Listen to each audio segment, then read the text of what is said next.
मनमाड मालेगाव महामार्गावर बस आणि ट्रॅक्टरच्या अपघातात ट्रॅक्टर चालकाचा जागीच मृत्यू झाल्याची दुर्दैवी घटना घडली। 40 वर्षीय अजय बिडगर हा कानडगाव येथील शेतकरी हा कांदा विक्रीसाठी मुंगसे येथील मार्केट यार्डमध्ये कांद्याचा ट्रॅक्टर घेऊन चालला होता।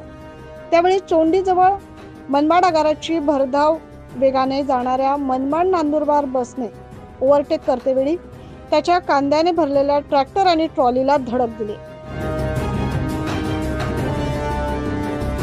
ही धडक इतकी जोरदार होती की यामध्ये ट्रॅक्टर चालक अजयचा जागीच मृत्यू झाला।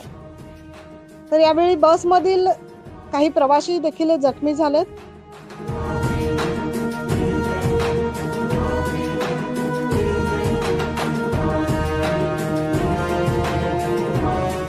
बसमधील जखमी प्रवाशांना मालेगाव येथील सामान्य रुग्णालयात उपचारासाठी दाखल करण्यात आले।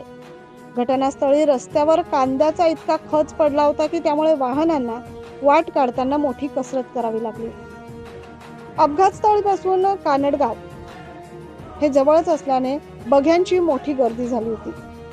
तरुण शेतकऱ्याच्या अपघाती मृत्यूने कानड गावावर मोठी शोककळा पसरली आहे। नाइन न्यूज महाराष्ट्रासाठी मालेगाव येथून प्रतिनिधी कीर्तिकुमार मोरे।